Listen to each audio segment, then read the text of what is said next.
Hello, hello, my friends. It is Aldo, and welcome back to the Knights of the Nerd Republic.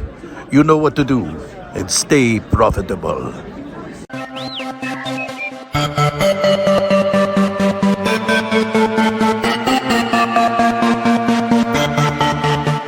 The Nerd Academy podcast is released weekly at 12 p.m. Eastern Standard Time, available on our website at www.thenerdacademypodcast.com and wherever you listen to podcasts. You can find the Nerd Academy podcast on Facebook, Twitter, Instagram, and YouTube.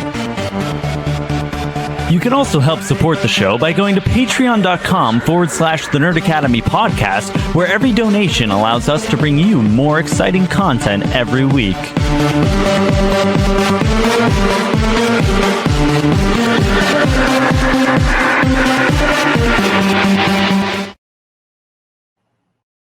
Hello there, and welcome back to Knights of the Nerd Republic, the show your favorite nerds talk all things about the galaxy far, far away. I am your host, Jared the Dark Jedi, and we're still on a little bit of a hiatus. I'm still in the process of moving, and we'll be getting everything set up again soon to be back in the paint and back working on stuff for you guys. However, to keep the content stream flowing just a little bit and to provide you guys with a little something. We like to at least once a year drop an episode from our Versus series that we make for our Patreon in the main feed. You guys hear us plug it at the end of every episode. Basically, we take two Star Wars characters, and Spencer and I have a long and thoughtful discussion as to who would win in a fight. You know, it can be a little dude broy, but we like to have fun with it. And for your viewing pleasure today, we have Kestis versus Kylo Ren. That would be a fun episode. Fallen Jedi versus the Jedi Survivor, as it were. So very excited to do that. And since Cal is in the news with all the buzz around Jedi Survivor right now, I figured now would be a great time to drop the episode in the main feed. And also so you can get a taste of what it's like at the $5 tier of our Patreon to get exclusive content like the Versus series. And we are also working on some new content for our patrons exclusively in the new year once TNAP 2.0 is a go. But before we get into that, a brief word from our lovely sponsors at sundaysbloodymary.com. You guys know the drill by now. You go to sundaysbloodymary.com/shop and you will get your hands on the most badass Bloody Mary accoutrement in the galaxy. They have their 2-time award-winning spicy Caesar mix, my personal favorite. They have their mild mix and their traditional mixes as well, if you want to dial back on the heat just a little bit. They have garnishes such as their pickled, the rim salt isn't pickled. They have pickled dilly beans, okra, and asparagus, as well as some rim salt. And they also have their members club open back up right now, where you will get discounts on every single order for the year, as well as some cool exclusive merch and goodies and sneak peeks behind the scenes with everything Colin and Andy are up to, as well as some cute merch.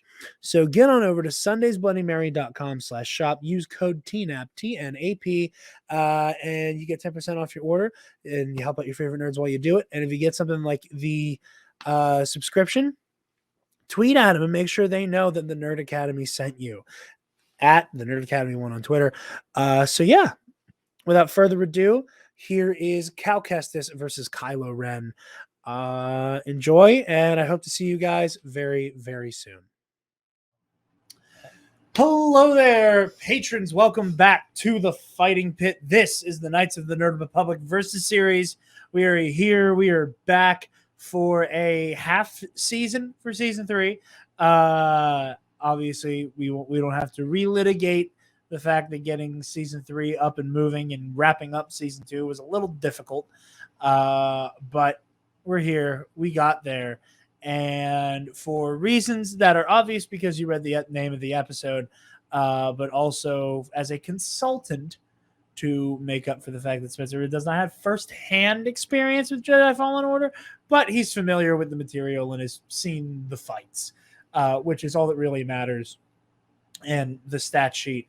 But Connor is here to help moderate, not moderate necessarily, but, consult. Consult. Yeah. When it comes to one of our opponents. Yeah.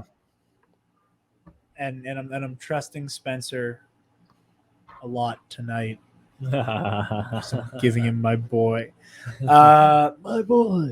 My boy. But before we get into all of that, Spencer, you want to explain how things work around here for the Versus series? I would love to. For those of you who have been with us for the Versus series before, thank you so much for your continued patronage. It should come as no surprise to you how the format of our Versus series usually works.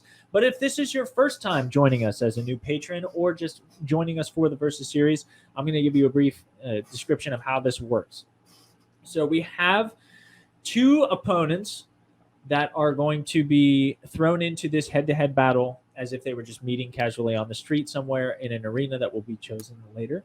But we are going to introduce them by a handwritten bio. If you aren't familiar with the character, then this will give you some background information, a little bit about their story. And then we will go into a 5-category discussion, breaking down the combative, relevant things that make them who they are as a fighter. So we've got physical attributes, we've got martial arts ability, we've got force ability, weapons and equipment, and finally their tactical ability / mindset. How they are thinking about the fight going into it and during, and how they plan to see it through to conclusion. So we will give a soft verdict for each of those 5 categories after we discuss both of the contenders individually and then in relation to comparison for the two of them. We'll give a soft verdict for each 5, and then we will pick an arena at random. I have new arenas. Okay, good. Half of which provided by Alden Diaz of Octo Radio, who helped me Yes, with some yes. writer's block today. Yes, huge thank you to Alden, who always has some really interesting and thought-provoking things to say in discussion and always has some really solid ideas whenever we get writer's block / Versus series block. Dude. These two, yeah, he had those. I realized we Way never to got go, Alden. a final. We actually still need a couple more, but we'll add them as we go. We have enough to get us through this. But yeah, I like it. So far. There's some Those two solid were choices. him. Those two were him. Solid choices. I just thought of a joke. Really. Anyway, so yeah, after we choose an arena from a predetermined list, we're going to choose that arena at random. Believe it or not, arena has at times played a very key factor in who wins the fight. It is the kind of the wild card element that Jared and I determined would be a fun way to add a little edge to the discussion and leave things open for conversation with you guys. If you think things would be different in a different arena, if you think that our determination was wrong, you can reach out to us. You can comment on YouTube. You can email us. You can do all the things and open up that conversation. We'd be happy to address those. But once we choose an arena, we go into a theoretical fight breakdown. We kind of think through how this fight would go to the best of our ability, to the best of our knowledge, from start to conclusion. Remember, friends, death is not the only way to end the fight. If a clear victor is determined by one of the contenders being unable to continue the fight, either because they are via ring out, being incapacitated. Because a lot of the time, like when we'll do like a Jedi on Jedi fight, there's no real way to assume that either one of them is necessarily fighting to kill. Yeah.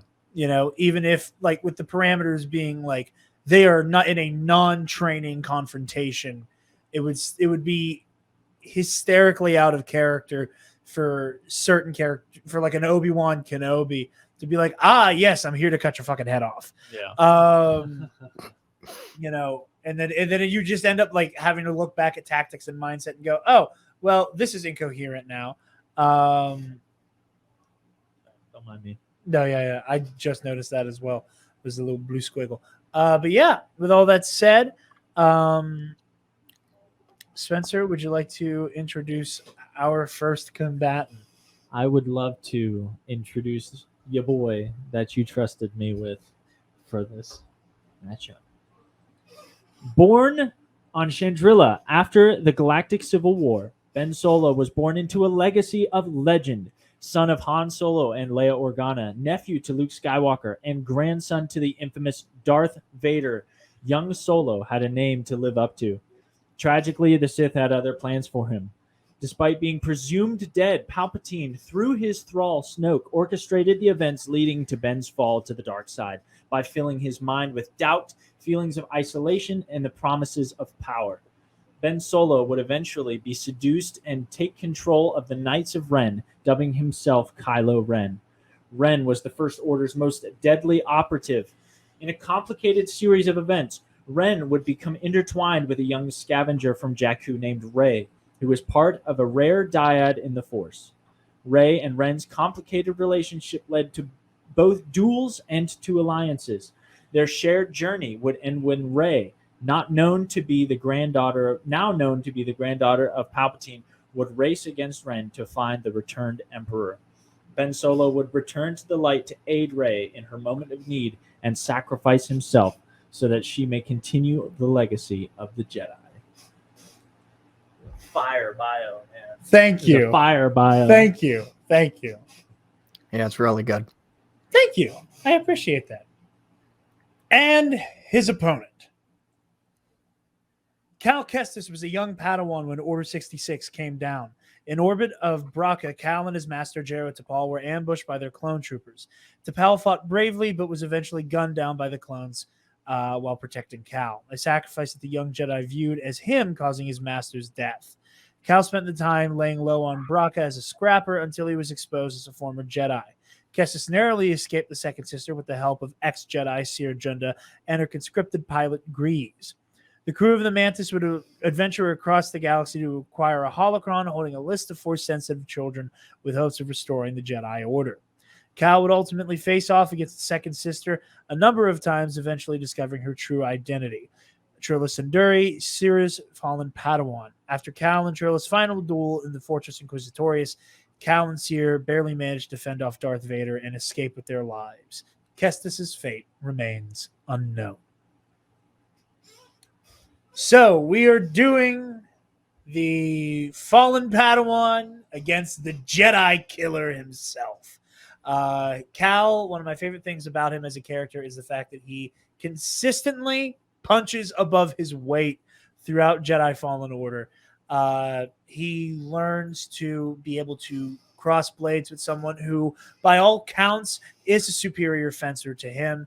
He manages to hold his own against an ex-Jedi master. He fights someone who is 10 times his size and almost equally 10 times his skill, but his ability to adapt, his ability to hunker down and endure got him many, many, many, many W's. Some that would have seemed a little far-fetched for him. Against him, I think, is somebody who, when viewed outside of the context of him facing off against someone who he is cosmically linked to through the Force, that every single time we see him show down with Rey, it is mired in context and complication and circumstance that only through other extra canon material do you get to see that he is actually he's his granddaddy's grandkid. He may not reach the same highs that Lord Vader does, but he's not too far off. So, like I said, to accommodate for Spencer's lack of playing Jedi Fallen Order, yet It's coming. It's coming. As soon as I 100% Lego Skywalker Saga, I'm going straight into JFO. And I'm at 55%. yes, 55. you're most of the way there. I'm most of the way to Jedi Fallen Order. So Connor will be here to aid in giving additional context to Cal as a character, as a combatant. So without any further ado, I'll jump into Cal's physical attributes. Kestis is clocking in at 5'10" with a slender build. In terms of his physique, I would very obviously compare him to a rock climber. He has very much like an American Ninja Warrior type body. You know, he's not super bulky. He's built to be spry. Not only that, because of his Jedi training, more of that has to do with his time in exile for just shy of 15 years. No, I'm mixing up his age with BB. Yeah, he was exiled for 5 years. 5. Yeah, I flipped the two. Yeah, still, he spent 5 years as a scrapper on Braca. So you gotta again. There's traits that basically amount to They carry over. Yeah, the physical demands of his whatever whatever he did daily as a scrapper really elevated, I would say, his agility and sort of his build. Yeah. Not high strength, but high tone. Like able to carry his own body weight with his upper and his lower body strength.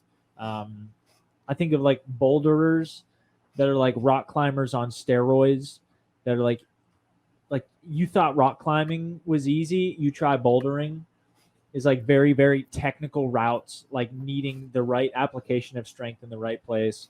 It's like that's honestly more akin to what Cal does. Yeah, that's frankly. And the fact we've never used rock climber as a description for a build on a Versus series before, but it's like so accurate from what I've seen. We did. It's in there, so I probably said it, and I forgot I had it in there because but he's the only character we've ever used a description for because he's got such a unique physique. Like most of our fighters are either really, really bulky or they are strong, incredibly lean. But strong but lean, but swift, or strong brick but shithouse, but agile. But he's like insanely technically strong. Like he's got a lot of tone. Yeah. Cal is not on the tanky side. We've seen him survive some pretty grievous injury. However, he's not the type to get hit really, really bad and then get back up. Especially considering the competition in this situation. Whenever he gets stabbed by Vader, he's on the ground for the rest of that fight, pretty much. Where there are contemporaries of his who can get hit with a lightsaber like that and get back up, and he is incredibly spry and incredibly acrobatic. So physical attributes for Jedi Knight Kestis. I forgot I put that in there. That's very funny to me. Every once in a while in our stat sheets, we'll put in jokes just for him and me. It's fun because especially when we use a character that we haven't used Kylo Ren since like the second or third episode of the Versus series 2 years ago now.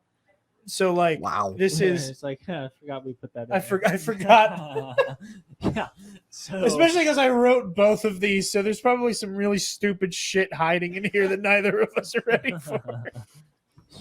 But Kylo Ren's physical attributes, he is clocking in at 6'3". He's very bulky, but he's deceptively agile. Like we were just saying a second ago, many of our fighters are some combination of strong but swift. He is in the middle, but definitely leaning toward the bulky side. He's got an insane amount of strength for someone his age, I think. And for someone of that build, like we've seen Ben Swallow, for someone of that build to be as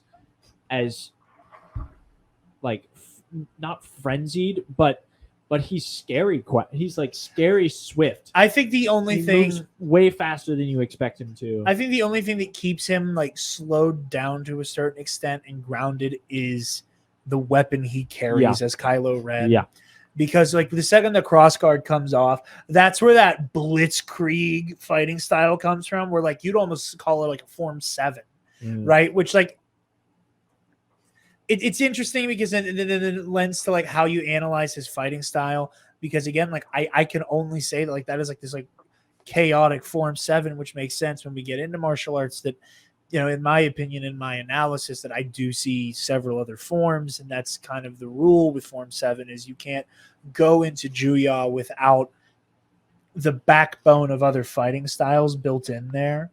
And I think it would make sense for someone of Kylo Ren's caliber, where he is in his career, and being good with a lightsaber just kind of runs in the family. So there's a lot there that I think is really interesting about that specific element. But sorry. But physiologically, he is very, very resilient, like incredibly resilient. He sustains multiple wounds, especially in his engagements on Starkiller Base in Episode 7. He sustains after getting shot. So he gets shot with a crossbow.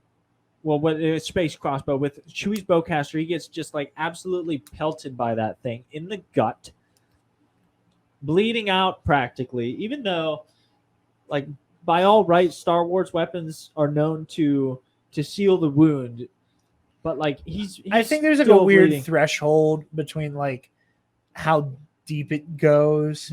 Is this like just coming off of watching Attack of the Clones from Movie Club? Like Obi-Wan's bleeding whenever Count Dooku like cuts him in the leg and slashes his arm. And like same thing with like the stormtrooper that gets shot in the throat in the beginning of The Force Awakens. Like we're splitting nerd hairs, but I think there's like a certain like threshold for like a plasma injury where cauterization does and doesn't happen.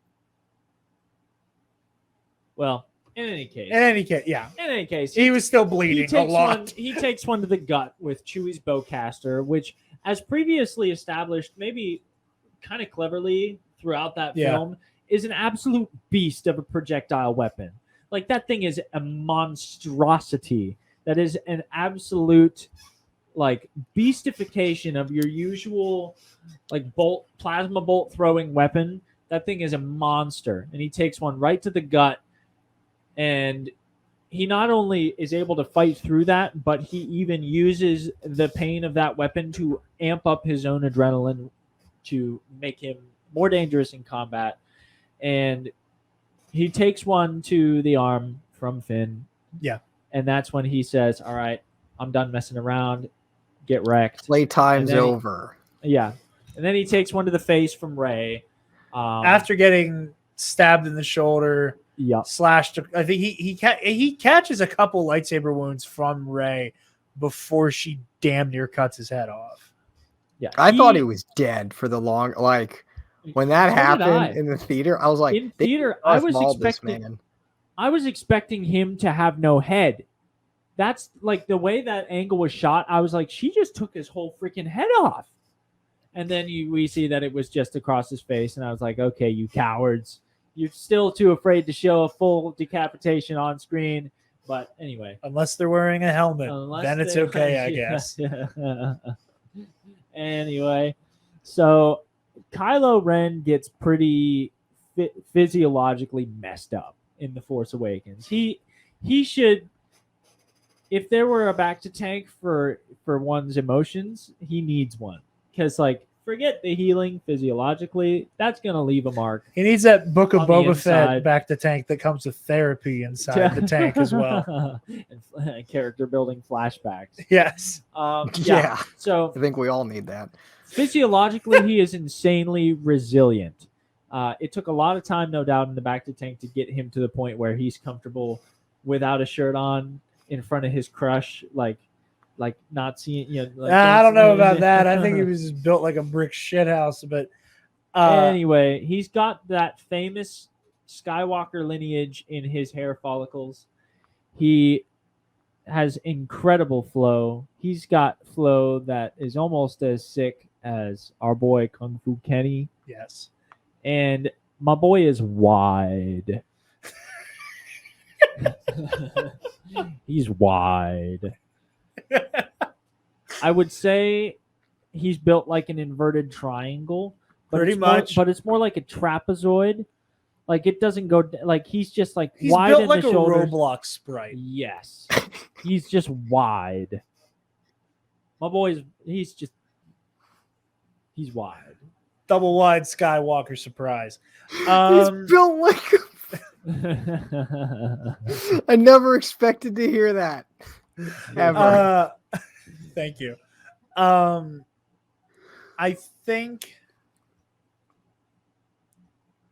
So one of the things with physical attributes is kind of how it like informs how they fight. And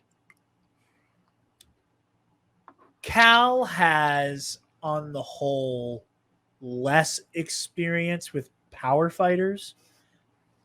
Cal experiences Trilla, the Second Sister's like personal brand of Form 2 that is not dissimilar to the Grand Inquisitor's. I would say less finesse than Grand Inquisitor, but it is still comparable in both technique and application. And he needed help at the very end fighting a 9-man specialist in oh my god, I knew his name and now I lost Karen it. Malicos. I knew it. I was literally just about to say it, Connor. Connor, who invited you on as a Jedi Fallen Order consultant? But yeah, no, with Just kidding. You know I love you. I know. But with Malicos, he's dealing with like, and then like Malicos is like the quintessential 9-man specialist. Like he has 2 lightsabers. He's using the Force endlessly. Like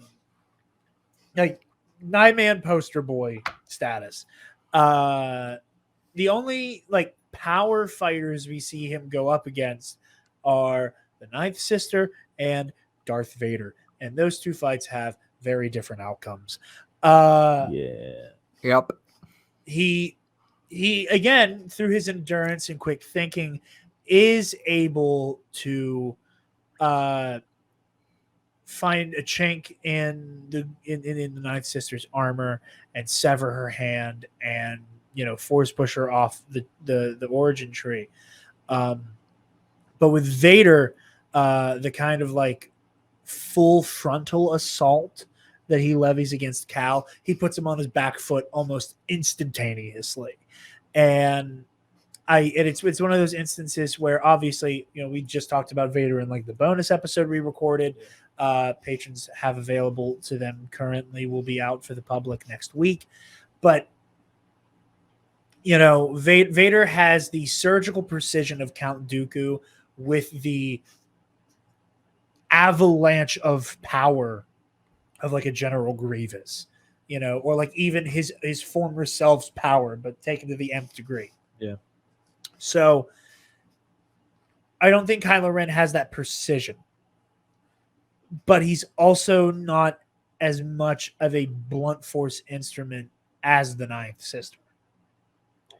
And I think the advantage Cal has as a more agile, spry combatant to maybe like sneak some glancing blows in on Kylo means less in the grand scheme of things than Kylo's ability to almost certainly overpower Cal.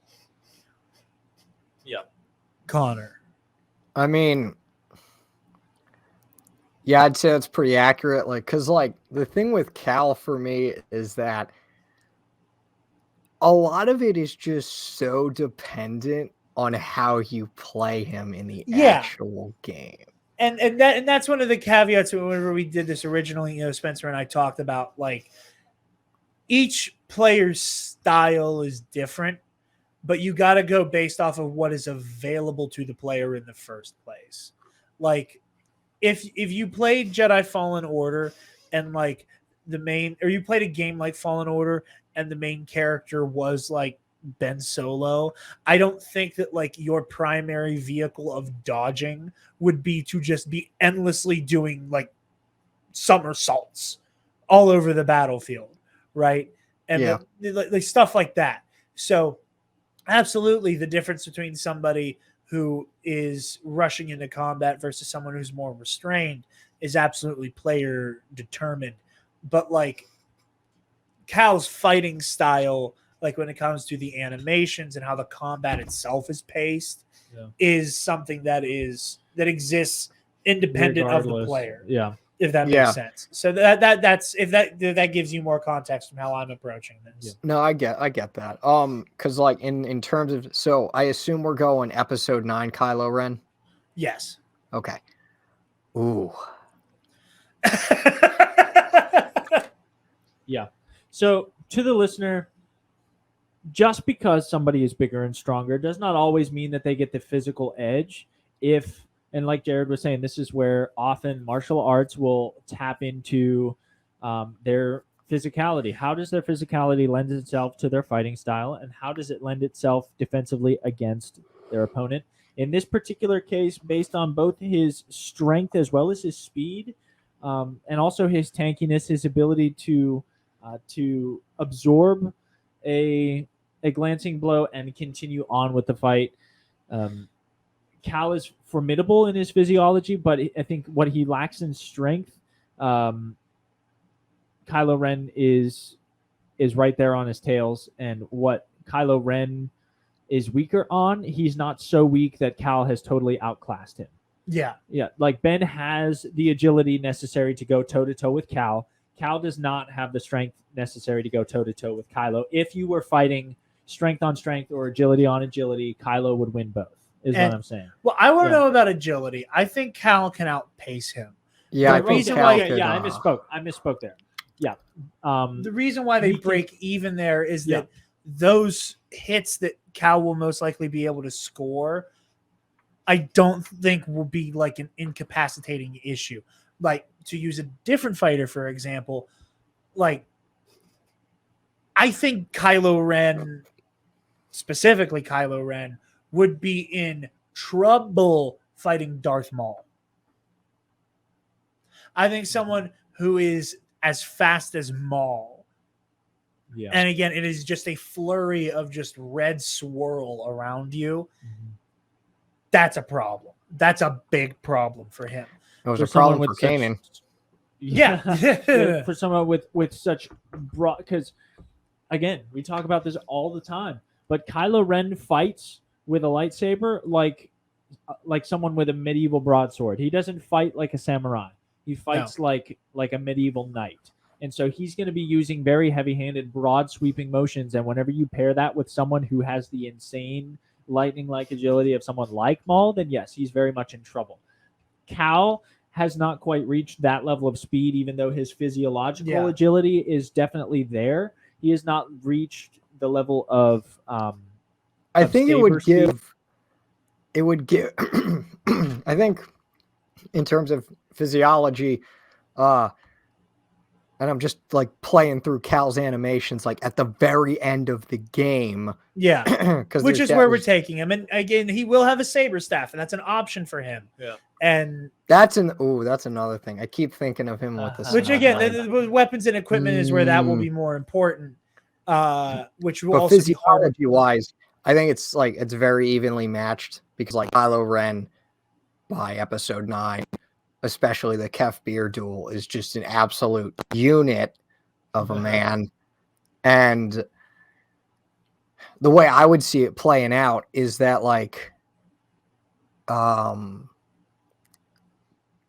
Kylo would not outpace Cal, but Kylo would sort of almost overwhelm Cal, but Cal would be able to sort of outpace Kylo, not to the extent of like, say like Maul, like you guys have said, but like to the point where Cal would be able to avoid a few hits here and there and get like a few hits in on Kylo here and there, but it would just be I think it would be very evenly matched between the two. Yeah. I think In a purely physical confrontation, like just fisticuffs here. Just fisticuffs. I think it is more like now I had a thought and then I lost it. Gosh dang it. No, again, then this is me. For my opinion, I think Kylo, his shortcomings compared to Cal are fortified against what Cal has to bring to the table. I think, if that makes sense. I think I don't have as quite as prolific a phrasing of it as I did a second ago, but I think it's more likely that Kylo overpowers Cal than it is that Cal outmaneuvers Kylo. If that makes sense. It's not a 100% Kylo will overpower Cal, but like the likelihood that Kylo can overpower Cal and match him with agility is way greater than the likelihood that Cal can match his strength and overwhelm Kylo with his own agility. Does that make sense? Yeah. Yeah, that makes sense. So, Connor, just because I thought of it, Connor, and anybody else out there in the audience, in case we reference this in the future, we sometimes will conceptualize the likelihood of certain occurrences from like the old, oh golly, what was the name of the show? Greatest Warrior or whatever. Deadliest Warrior. Where it's like, okay, we're gonna run the simulation. Yeah. Yes. So it's like, Dude, we're not I love that show. Yeah. Oh my god. It's a hidden treasure. It's a gem. It We need it back. But like out of 1,000 battles, which is the most likely to like if we're gonna run this simulation 1,000 times, Yeah. it's not guaranteed that one is gonna happen every single time. That's not what we're saying. But like most of the time. Dude, So I think after out of this. 1,000 battles, Kylo overpowers Cal more often than Cal is gonna outmaneuver Kylo. So Yeah. anyway, I think we can give Kylo the edge. If you Yes. guys disagree, I think Kylo Ren gets the edge in physical cool. attributes. if for no other reason than his physical ability to take a beating, compared to that of Cal. Like forget the strength versus agility. He's just like you said, Connor. He's an absolute unit. He is. He really do be. He really do unit. be a unit. All right, since we're already on the page, I can go ahead and go for it. For martial arts ability, Kylo Ren has talent in all of the forms of engagement, but he is primarily a Form 5 user. He leverages his physical strength quite often when using Form 5. He uses the crossguard to very creative and devastating effects. From some of the more recent creative elements that we've seen, he's not the first person ever to use a crossguard canonically, but to our mind, he kind of, in the minds of the real world Star Wars fans, he really trailblazed this idea. He really defined what it means to be combative with a crossguard, not just as a defensive tool, but as a means of incorporating surprise really attacks. clever shit too. Like the way that he'll like use it to like draw his opponent in whenever they like, get into a blade lock. Like he does that to Rey several times. Yeah, where he'll just where he will guard her up here and then just kind of like hook her down and in, like using like the angle of it. There's a giant web, and I'm just like in the right angle for it. I got a Dustin here. I'm sorry to everybody involved there. Jared up here like this. But yes, Kylo is incredibly. You can when he is most surrender. I won't say fully because I don't know if this is ever the case. But when he is most surrendered to the dark side, he is sadistically, creatively brutal. Oh, you're right. In his blade work and in the way you can, it's almost like a game to him. He's like, what's the most unusual, creative way? He's a sick puppy. That I can. He's a sick puppy. Like end your life. It's kind of terrifying. Well, let's go through it. He stabs Finn in the shoulder with the crossguard, and then fillets his spine. Like he knows that's not a lethal hit. He knows he did not kill Finn. He wanted to fuck him up. Yeah. There is the Praetorian guard whom he stabs in the throat with his crossguard. Then whips around right out of stabbing the guy in the throat, whips around and beheads another one. Now, granted, I know this was just out of what was the easiest to reach, but then there's that time he stabs a dude in the face. Yeah. Not to mention the what was it? It was the other side of Mustafar at the beginning of Rise of Skywalker when he's just horrifically mowing down these peeps. He's just like, ugh. It was so Vader. Like when you look at like the Mustafar cultist people, almost all of them, like again, and it's really quickly cut, and it's more of a montage than anything. Yeah. But like in that moment, like almost every single one of the people he kills, he maims in the process. Like there's not a whole lot of like clean cuts. He's not running through a bunch of people. Yeah. He's like taking off arms, cutting people in weird angles. Like there's the guy in like the scoop slam that I love so much, where like the way he picks that guy up with his lightsaber And on the way down, he's like filleting the dude with the cross guard. Yeah, Like it is vicious shit with it him. is. It's truly horrifying. But his saber usage implies, and I think that this is very intuitive for what we know of the like real world medieval knight broadsword fighting style, which with a lot of very broadly ranged sweeping motions. His saber usage implies a knowledge of and a skill in and proficiency in Form 1 as a secondary Form 2, Form 5. Like a lot of the very, zone 1, zone 2, zone 3, zone 4. Then, I mean, it's funny he's coming up again, but like very not unlike Maul and like the basic principle of a saber staff, because his weapon is so ungainly and just kind of like weirdly calibrated because of it being all weird and shit. He like you can tell in his fighting style, like he has to keep his sword moving because there comes a point of like an energy sink happening almost, where the moment he goes stationary, he has to get moving again. And like every time you see him in combat, if he is not actively striking at somebody, he's doing these like full body spins around. A, because it looks cool, but B, like, but like he needs to keep it moving because there comes a point where like you just kind of like hit the wall and now you've lost your momentum. In the same way that Maul with his staff, like he's almost always moving with that thing. Like it never stops moving until he's done fighting. Yeah. He has proven himself very capable of group engagements, which shows in the practical sense of this battle, it really doesn't tell us a whole lot because it's just Cal. But it does tell us that whenever he's engaged in combat, he is able to focus on multiple things at one time. He's not likely to get completely blindsided by something. If he is used to a group engagement, say being surrounded by a handful of opponents, then he is able to keep an eye on everything, keep everything in check. Even if it means countering and parrying one at a time, he's able to do that. So some notable kills, victories, and feats for him.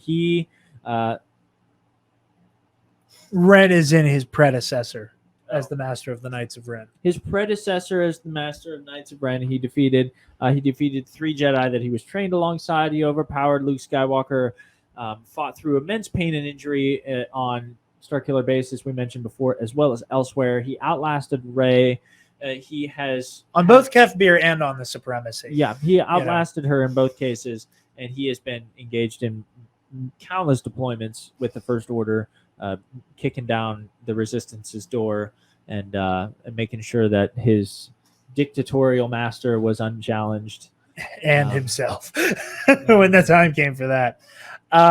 Martial arts abilities for Cal Kestis. His training is incomplete. He is, by the time the game starts up, quite rusty. He casts that rust off eventually, but I do think it is still important to bring up that he's going up against somebody who has never stopped fighting. Again, not unlike the Darth Vader Obi-Wan speculation episode we did. Yeah. There are a few matchups that can be quite as, scary as someone who has been refining their fighting style for as long, if not longer, than someone who has been out of combat. Cal, when he's using a single-bladed lightsaber, has a lot of wide sweeping strikes. Strength and agility are kind of based on what he's using. When he's using one blade, there's kind of like a almost Form 5-y vibe to him, where there's like a lot of power strikes. There's also some Ataru mixed in there. Again, you can tell that this is somebody who was being taught in the Jedi arts but never really became a true specialist. That's why I think Form 1 is the core here, with a little bit of what I would probably describe as like, I think like there's like the initiate's Form 1, and then there's the Form 1 that you get when you're a Jedi who chooses for that to be your martial art of choice. Yeah. A la a Kit Fisto. I'm kind of inclined to think that Jaro Tapal is some mix of Form 1 and Form 5, not unlike Kylo. only different because Jar Tapal is a Lasat, so there's a huge strength and stature thing going on there. But yeah, he's a speed fighter whenever the second blade comes out. He's skilled at parrying strikes away, good force integration. He balances his use of the force and his lightsaber abilities rather equally, and he is also talented and, again, shown in cutscenes to be able to switch very fluidly between using his staff and using his lightsaber as a standard weapon. And rather than avoiding a head-on strike, he does tend to try to evade it, especially when trying to deal with people who are stronger than him. Notable kills, feats, and victories. He defeated the Second Sister, Ninth Sister, and Terran Malicos. He's cut through huge groups of stormtroopers, creatures, droids, etc. And he survived, if not barely, an encounter with Darth Vader, which is a feat unto itself. It is. Connor, would you have anything to add to the basic breakdown of Cal's martial arts ability before we get into a more integrated discussion about the two? No, not that I can really think of. Just like, again, maybe this isn't cutscene. This is gameplay wise, but like, he can switch fairly easily to, I know there's a term for it where he's using the two blades. Yeah, Jarkai, that he can switch fairly easily from just saber staff to Jarkai or single blade to Jarkai, like pretty easily.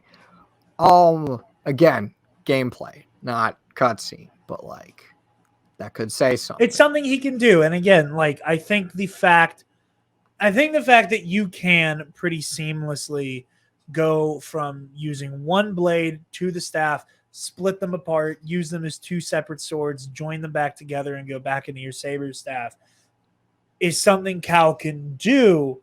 But let's also call attention to the fact that it burns away at your force meter, which extrapolating that into as much of like a real world fight, removing the gamification as much as we can, I think that is where you can extrapolate onto that. That means that is probably a very difficult to pull off maneuver for him if he's under duress. Of time consuming, which could work in Kylo's favor. Exactly.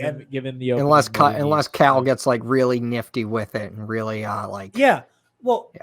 I think Cal's most impressive showing is his final battle against the Second Sister, where she is at a level of like dark side immersion that is giving her an amp.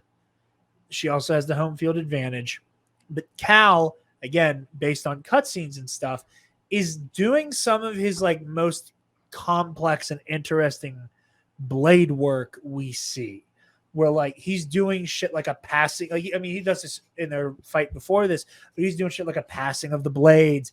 You know, we see him like guarding a strike by igniting one half of his lightsaber and then flipping it over and igniting the other half to attack. Now, granted, there's a familiarity now he has with the Second Sister, but we see that once he's comfortable against an opponent and he knows what to expect from them, that's when like he starts pulling these tricks out of his ass and he gets crafty as hell. I don't think he's going to get that kind of latitude fighting Kylo Ren. I think Kylo's fighting style is so unique and different in terms of armament, in terms of execution, in terms of the fact that he's going to be dealing with again, not quite as surgical as Vader, but still a comparable full frontal assault, that like Cal never had the time nor the ability and clearly nor the confidence to try. I'm going to pull both blades on Vader and I'm going to split them apart and try. Like every time he's backed into having to fight Vader, he just tries to just one blade it and gets almost immediately overpowered. That won't necessarily be the case here.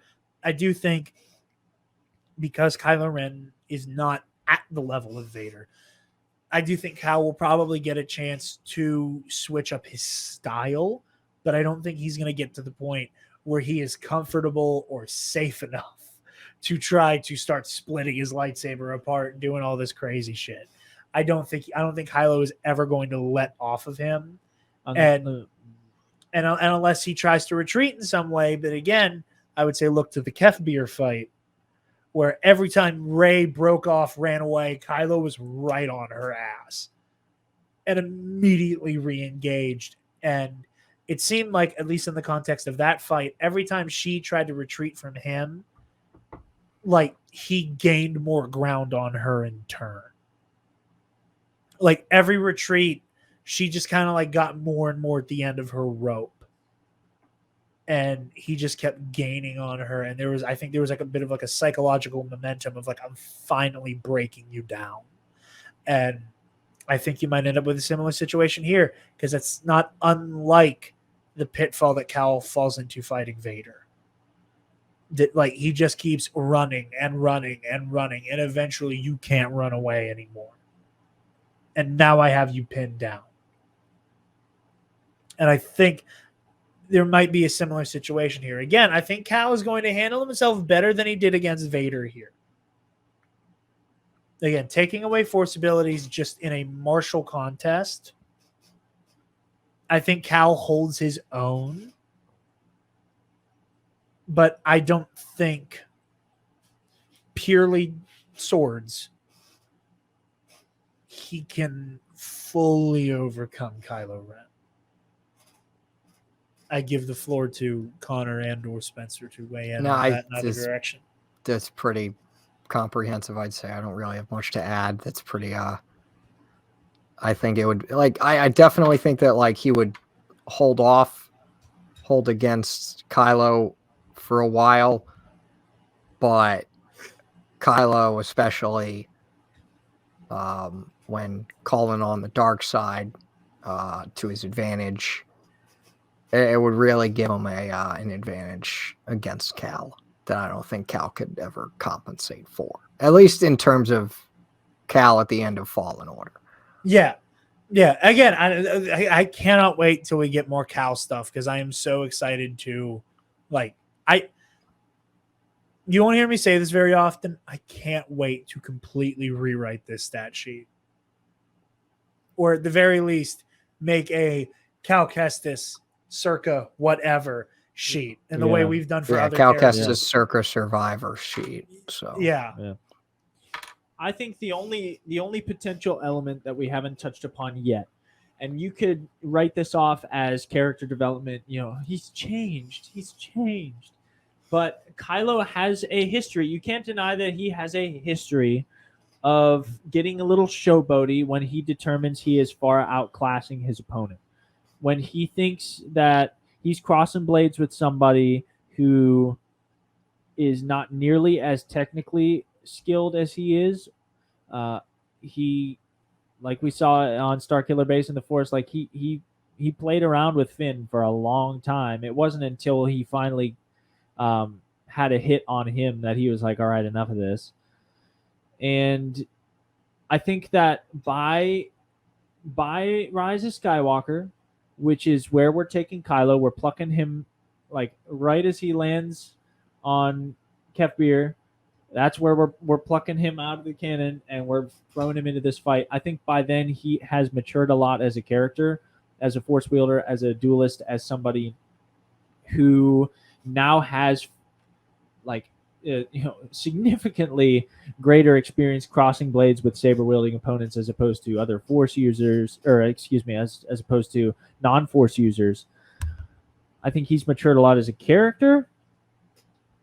I also think that he would get a sense immediately that Cal is someone not to underestimate.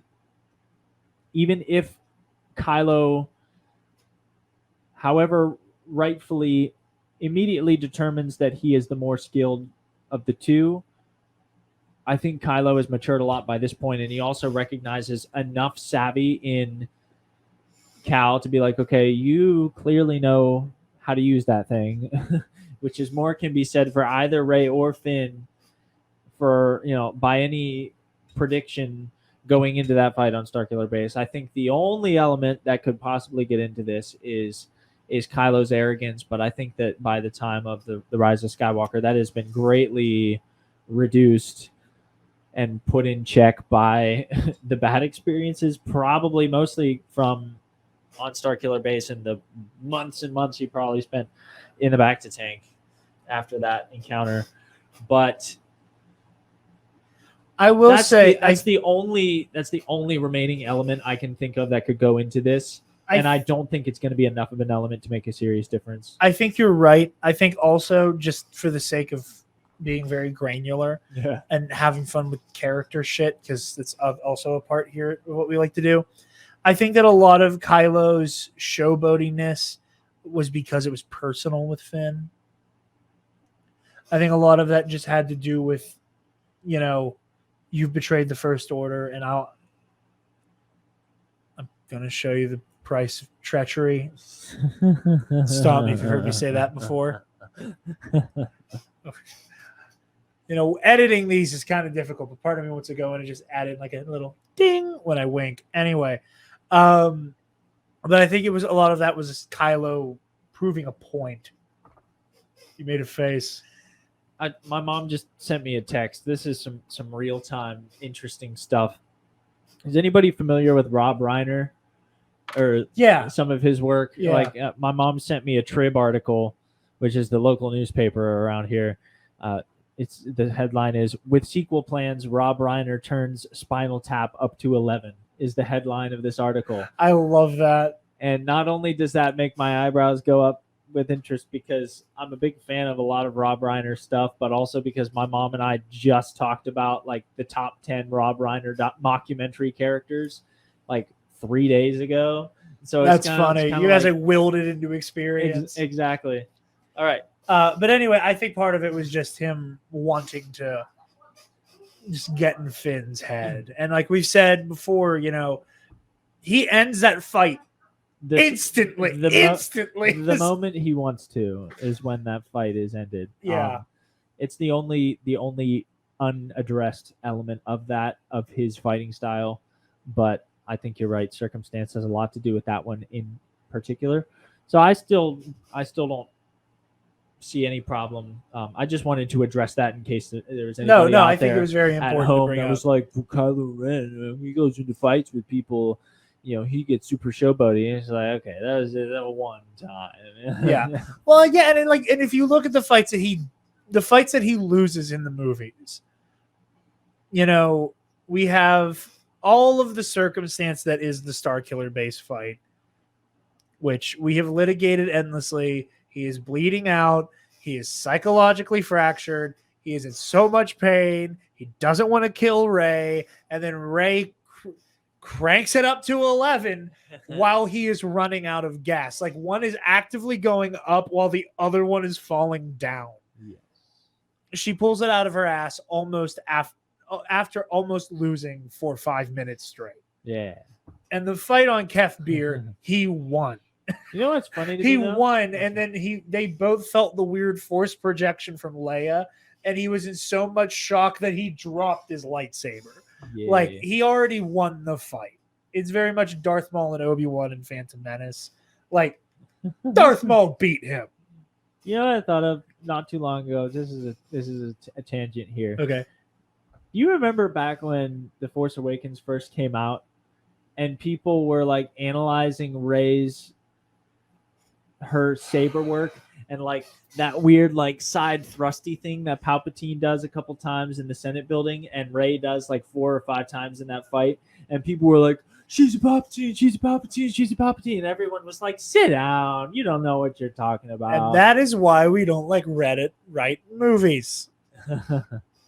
That's how we get episode 9. Respectfully.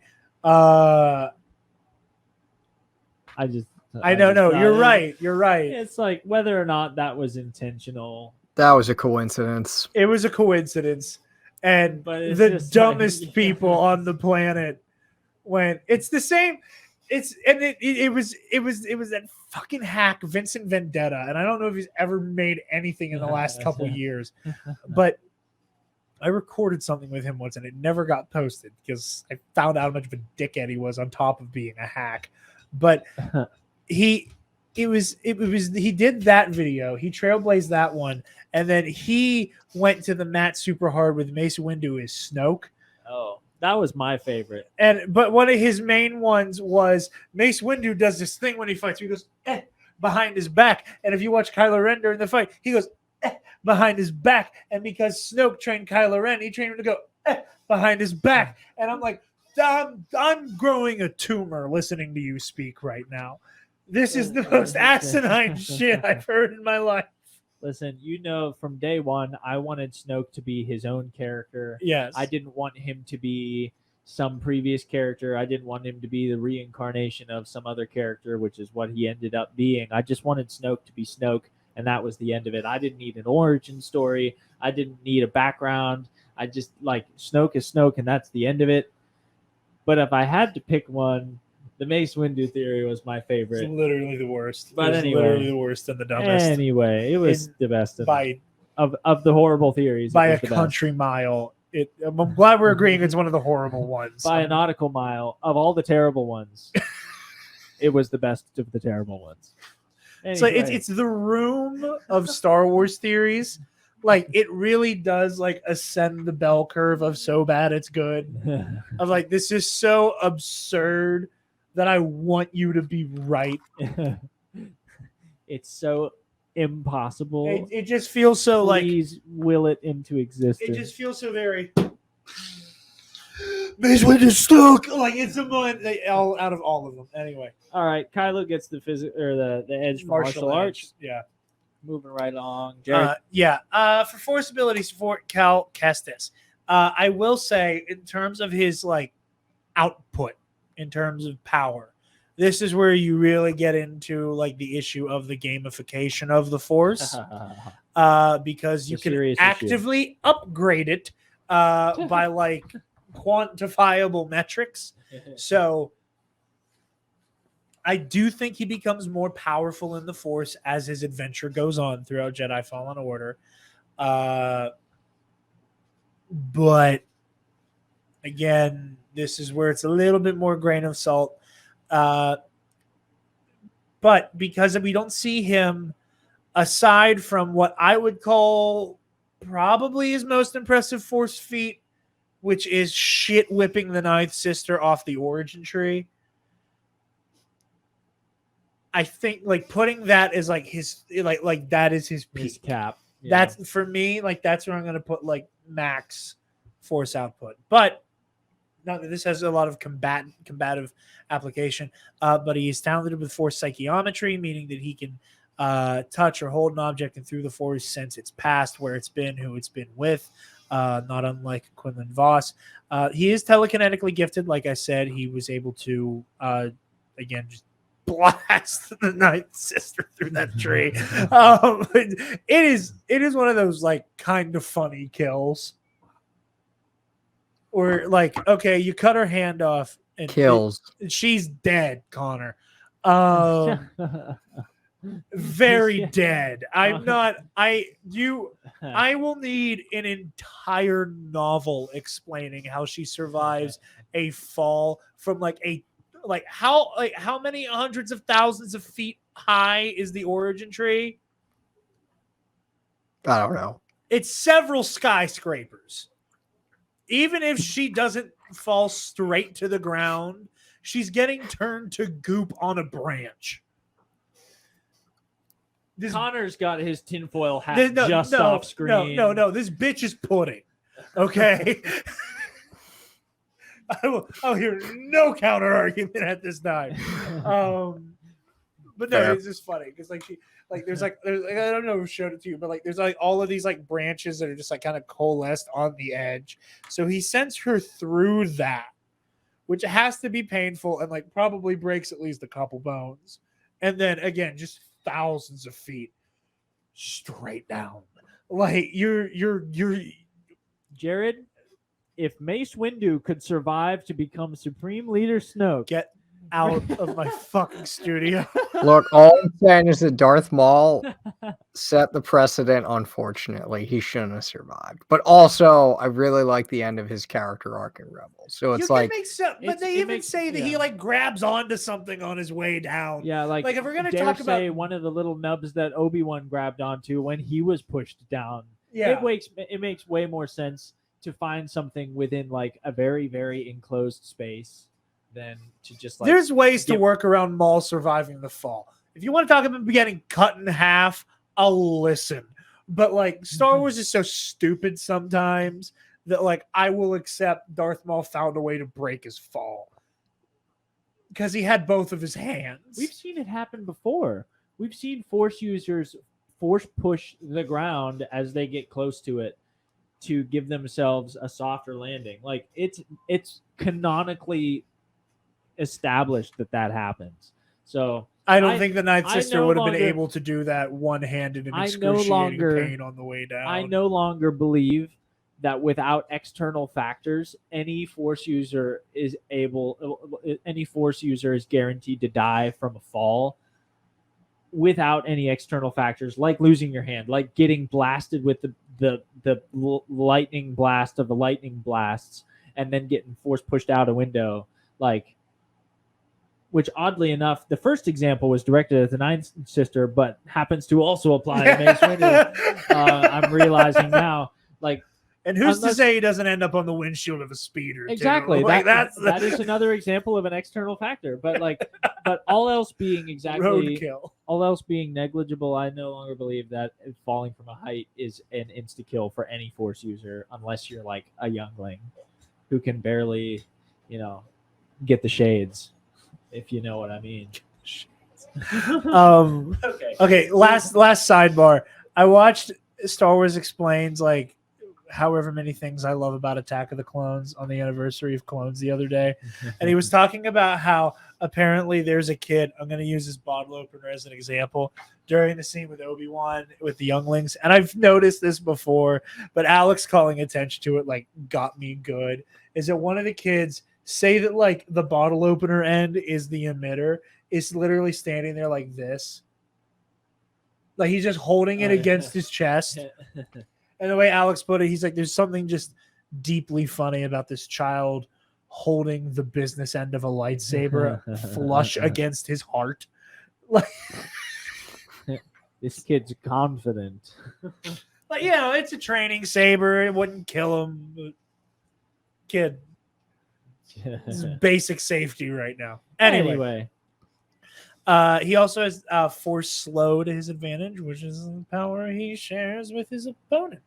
And he also uses a lot of force-based physical augmentation to bolster his agility and endurance. A common characteristic among the speed-based fighters, but particularly to his advantage here. So moving right along to his opponent's force abilities, Kylo Ren makes, much like in his saber choreography, he makes very creative use of telekinesis, very thinking outside the box in admittedly somewhat of a kind of crazy sadistic serial killer kind of way.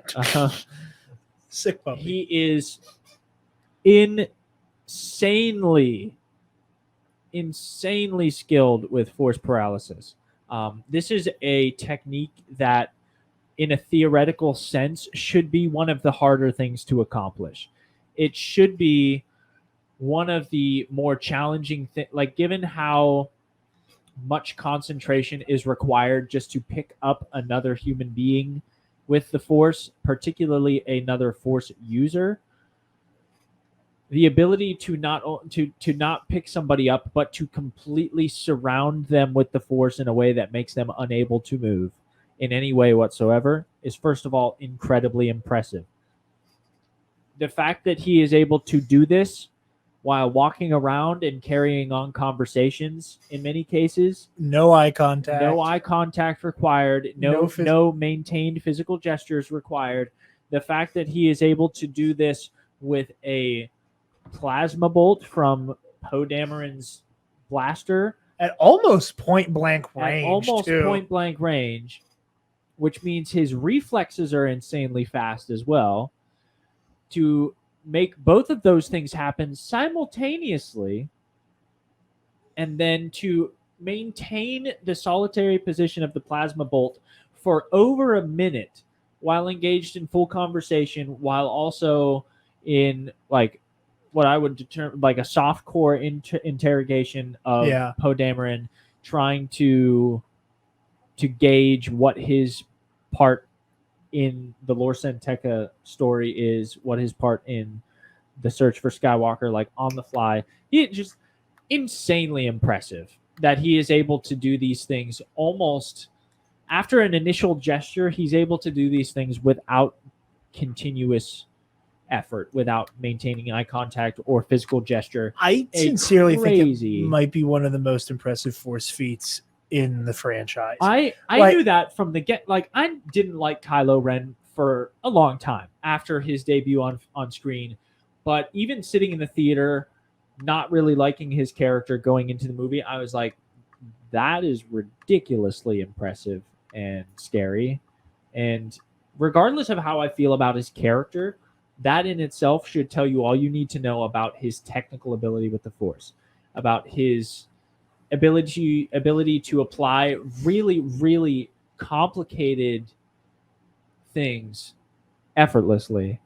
Now, that doesn't apply unilaterally. He can't use Force lightning. He has not been, to our knowledge, to I our- think he is in like the same camp as like Vader, where like he never got the adequate training to do it, but like just based off of his known capacity, I don't think lightning is out of the question for him. It's just not an ability he has at his disposal. But I don't think it's like a Maul situation, I think where like this is a Maul wasn't completely quite different there. conversation. Yeah, you're right. I'm being granular. From our let's not get too speculative, but from what we know factually, he has not used Force lightning. Yeah.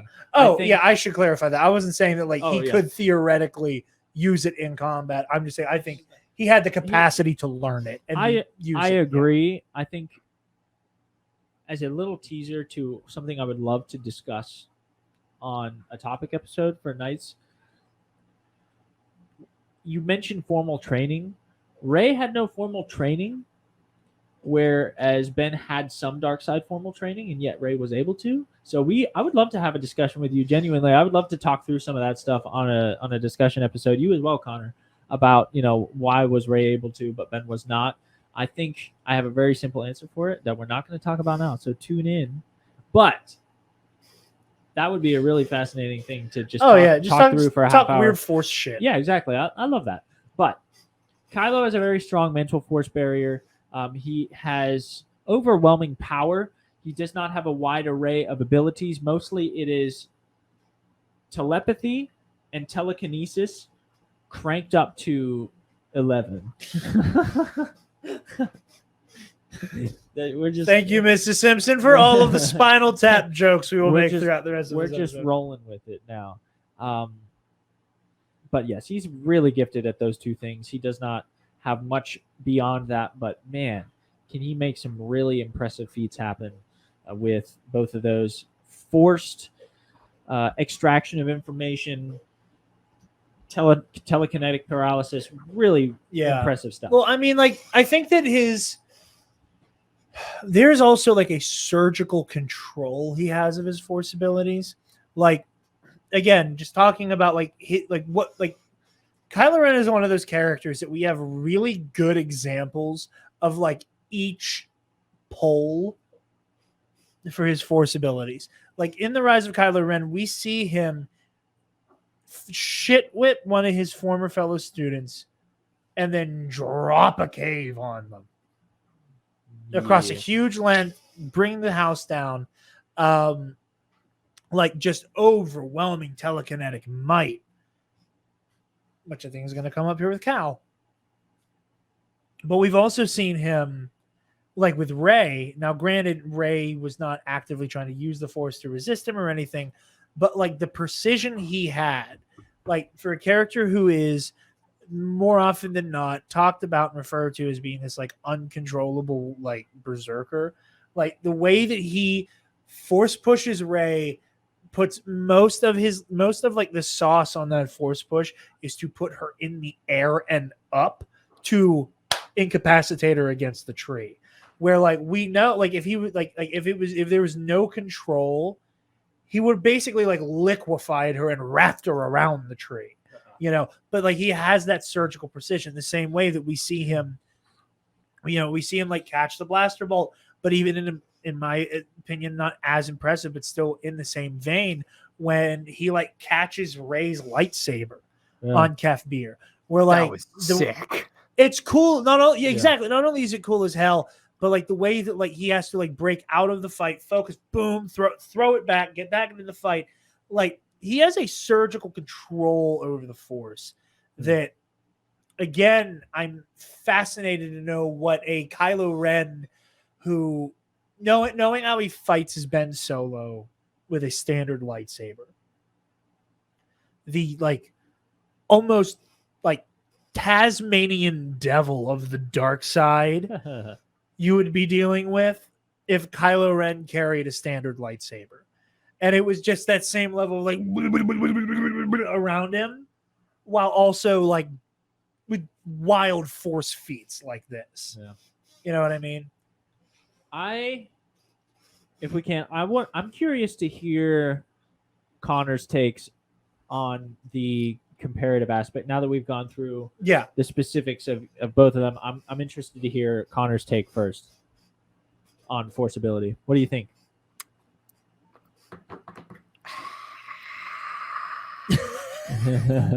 Ooh, this is good. Again, I feel like most of this is just a case of they're evenly matched, but I think Kylo takes the edge. I think definitely Cal and Kylo having the same force slow ability would make for some really, really interesting force combat. Make for Because, some like, really interesting slow motion montages. I mean, I think it'd be Yeah. interesting because, like, I don't know if it's one of the things like who's going to get to let it off first is one of those things. Like, we don't really see Kylo use force slow combatively. You know, like we see him like with Rey and Poe both. Like, it's more of a finishing move, if anything, or like he uses to like detain somebody.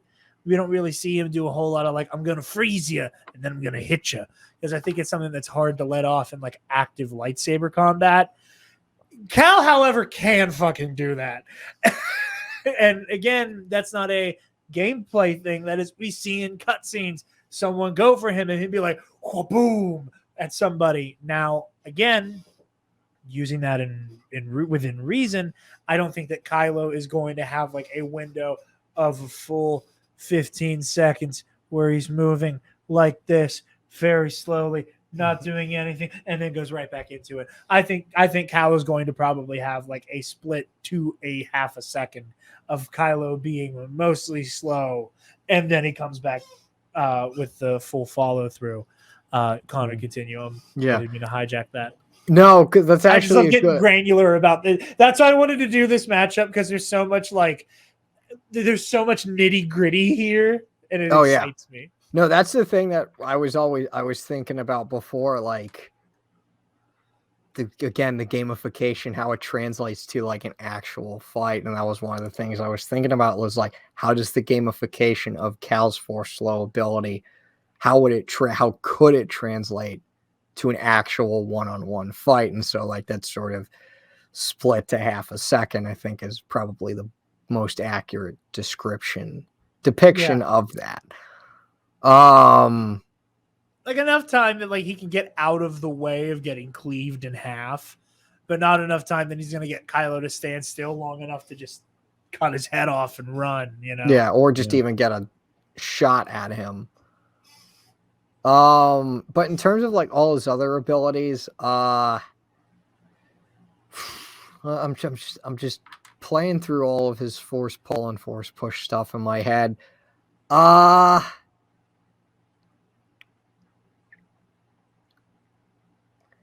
feel like it would honestly be, I feel like if Cal, based on the force, would try to fight Kylo Ren, it would kind of be like his fight against Malicos, where Malicos just brushes off Cal's force abilities like they're just nothing.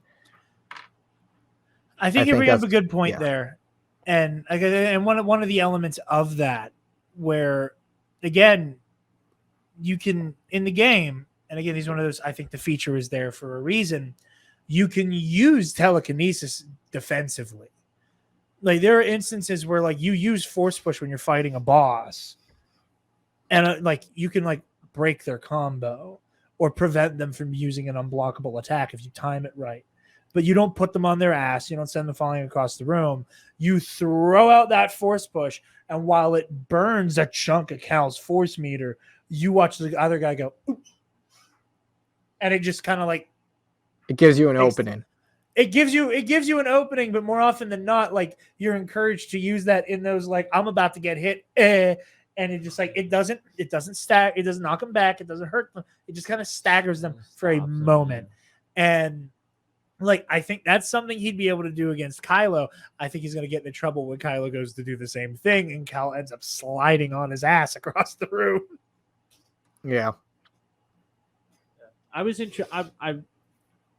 I'm going to be honest. I very much asked for Connor's opinion. I first. apologize. I'm sorry. Oh, no. I'm just getting into it. I was going to say it's just so hard to like figure this out because like I'm trying to just because like the way I'm thinking about it could be different than the way you guys are thinking about it. Because like if I'm thinking about like end of episode 9 before he turns Kylo Ren versus end of Fallen Order Cal Kestis, it's like in terms of force abilities, like. It's not okay. So I'll change my earlier statement. It won't be spoilers for you, Spencer. Terra Malicos is like not affected by your force abilities at all. Like at all. It won't be that. I don't think it'll be that bad. Where like Cal will try to force push Kylo, and Kylo will just be like, just brush it off, just be like, you little bitch, and then take him on.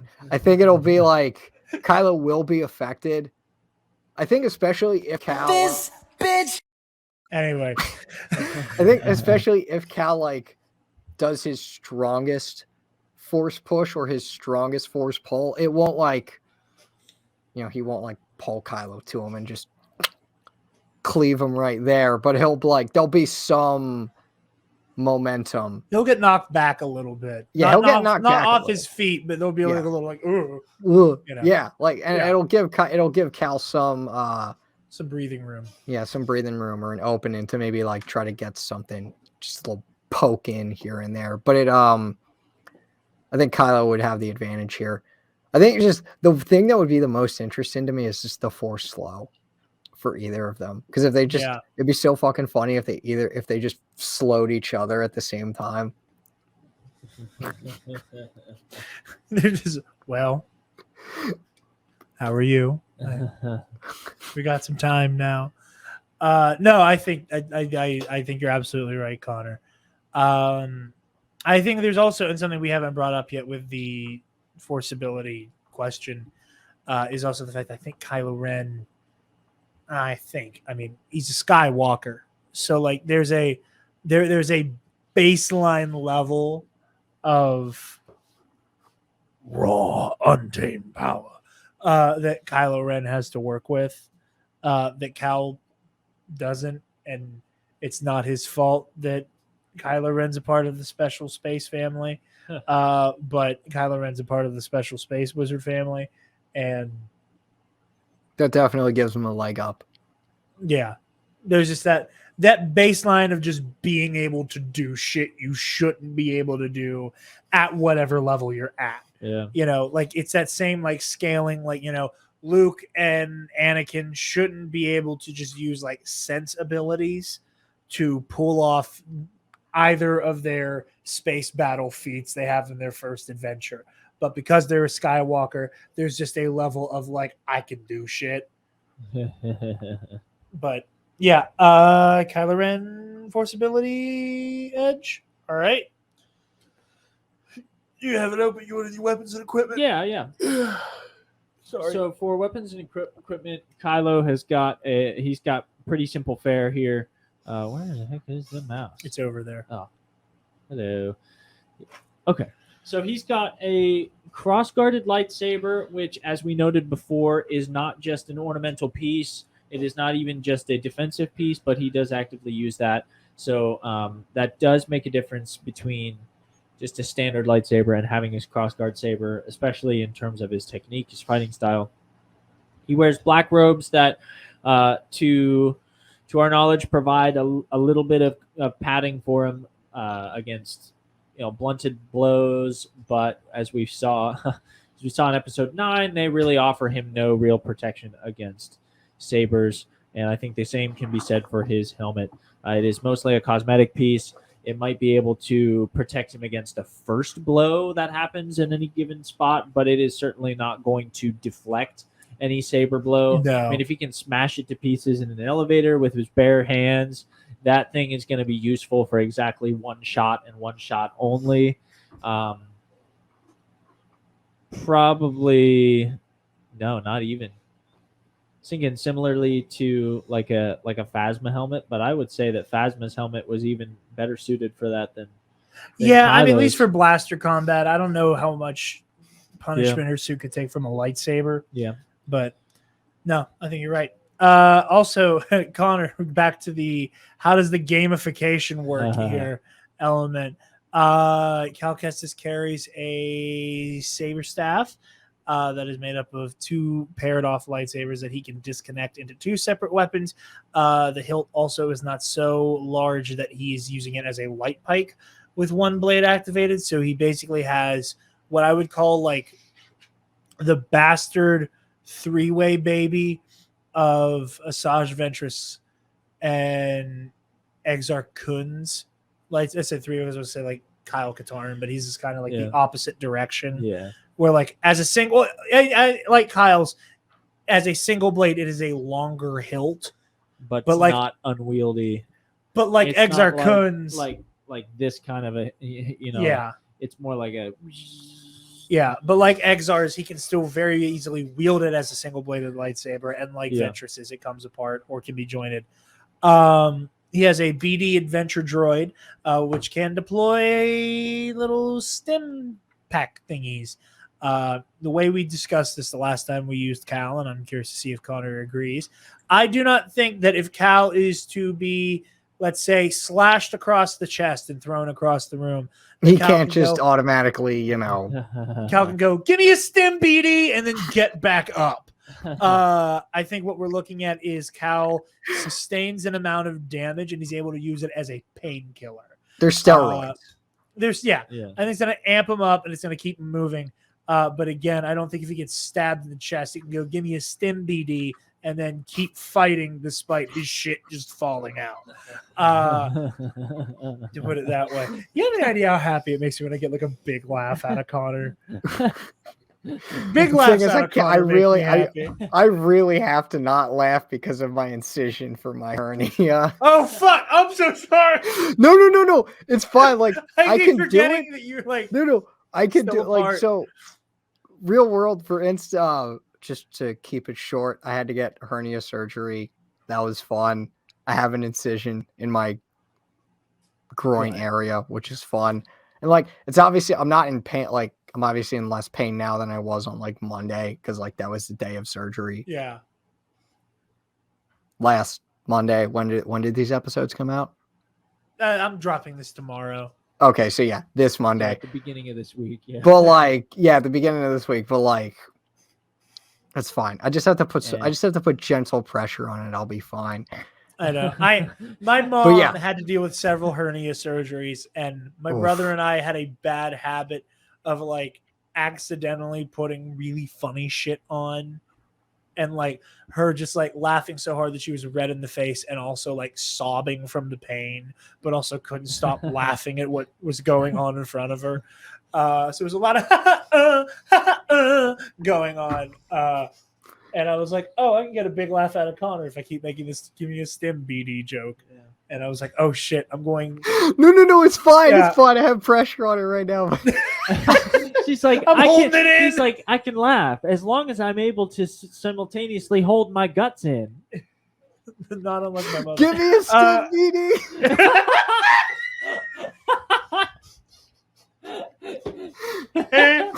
Hold on, I gotta take a picture of the time code so I can clip that. Hold on. Hold on, that was fucking golden. You're a genius. I love you. Oh, Connor. Give me a stim meeting. Anyway, so yeah, and then also he has this like scrapper uniform, poncho or not. I don't care. I hate It doesn't ponchos, really hot do take. much in the case No. of basic protection. No. Or style. Doesn't do What are much we for you. talking about Style. again? Weapons and What- equipment. Weapons and equipment. This is the part where I think that if Cal was crafty enough, in my mind,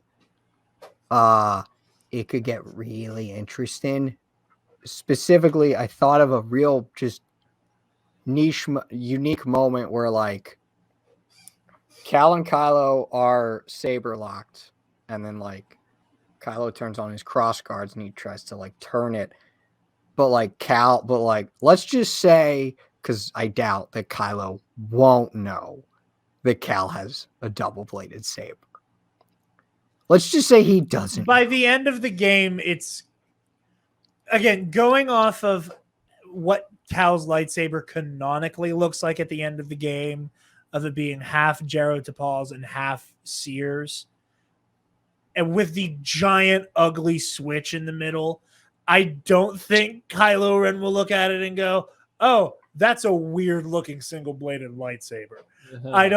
I think he's gonna wise up and go, "Oh, you have a very ugly lightsaber, not unlike my own." And it's just kind of weirdly fused together and barely staying in one piece. Yeah, and so an idea I had was like it kind of plays off like that moment in the Last Jedi fight where Rey drops the saber and then slashes the Praetorian Guard.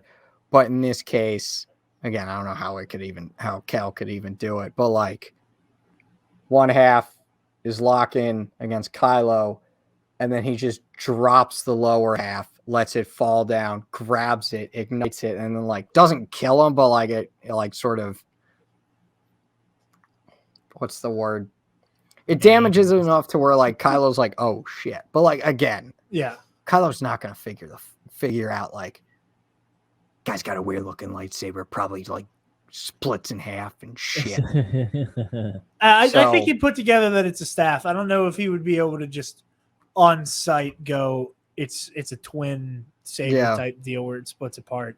Yeah. So that's where I think it could get really interesting for Cal, where like momentarily he could get the upper hand if like that situation presented itself, where he could just like surprise Kylo with the fact that like, boom, bitch, I got two now. Things like that, though, like that's where like the weapons and equipment thing, you know, like the rule that Spencer and I almost always use is more blades equals more options in combat.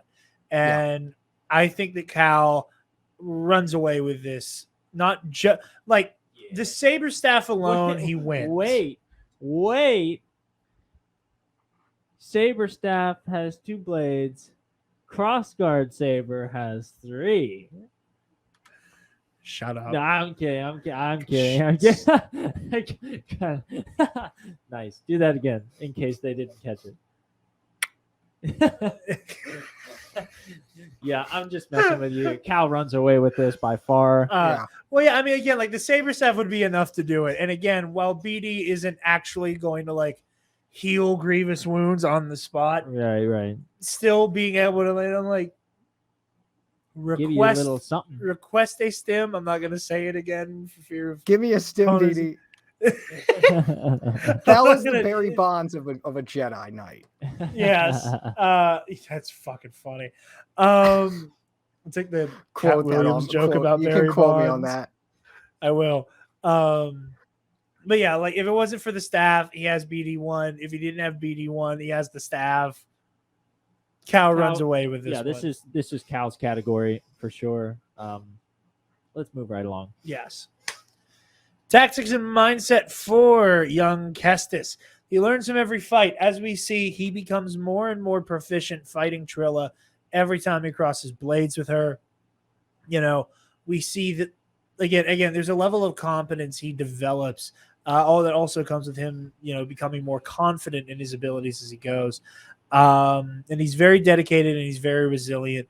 You know, he is one of those quintessential Jedi in that he has that like not only resilience insofar as he's in for the long haul when the lightsabers come out. He's also very much like spiritually resilient, and save for a situation with like Vader where it's like my options are run or die, and now I have the holocron back so I can't afford to die.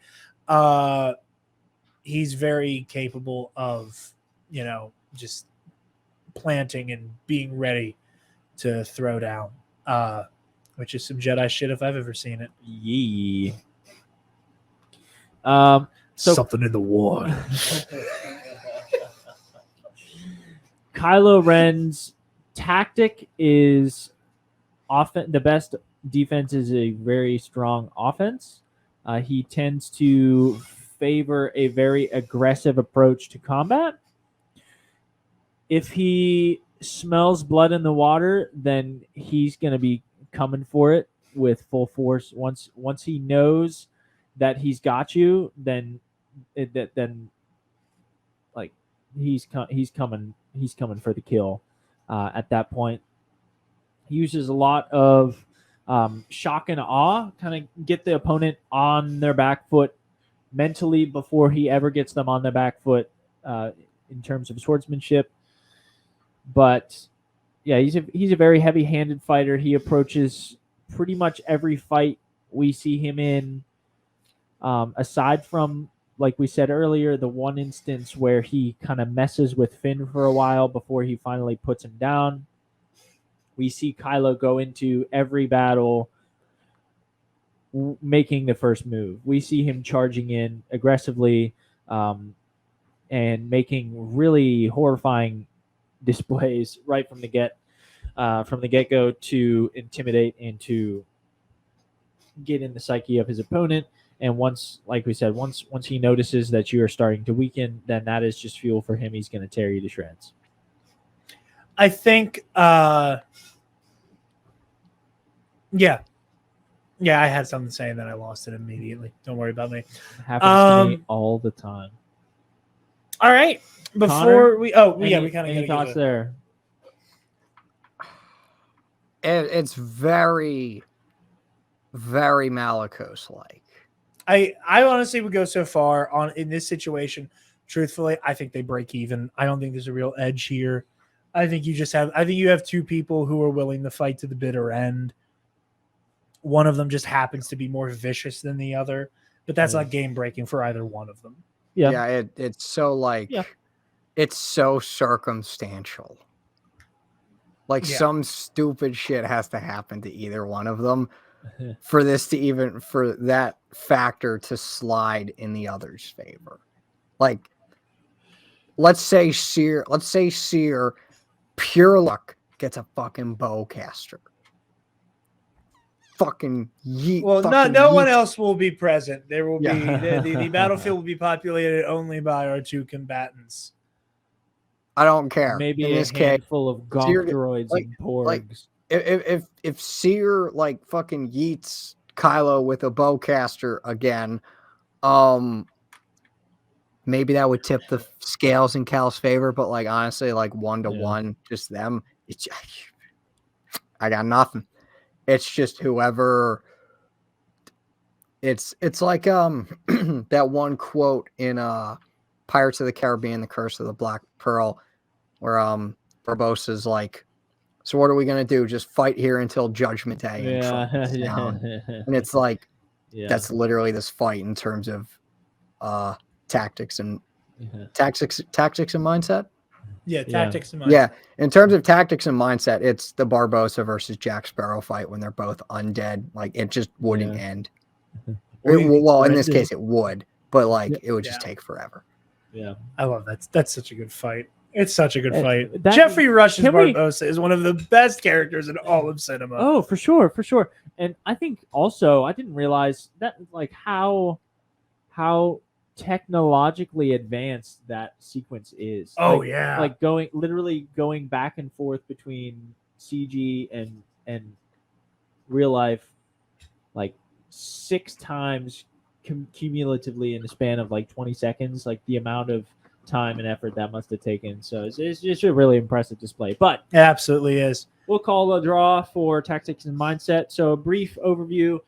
Kylo Ren takes physical attributes, martial arts ability, and force ability. We got Cal Kestis easily taking weapons and equipment, and then it's a draw for tactics and mindset. So we will now choose an arena at random. Do we want to have Connor choose? I was just about to say that because Connor doesn't know what the numbers are or what all of them are. So Connor, pick a number between 1 and 6. 3. Interesting. Interesting. Connor has picked the streets of Kijimi. Ooh. Also known as Kijimi Streets, which is what we have. And Connor, or Cal rather, will have no one in these Kijimi streets. Yeah, you could say that Kylo's got some home field. I mean, you know, he's been there in a- before. in It's a nothing sense. too crazy. He's been to one alley corner of the streets of Kijimi. I'm not looking for Jimi Kijimi Hendrix. I'm looking for Kijimi. Jimi Hendrix. So yeah, just to give like a quick look here. Let me pull. Side note: I wish Kijimi wasn't destroyed. I fucking love that planet. It's cool. I really like the layout.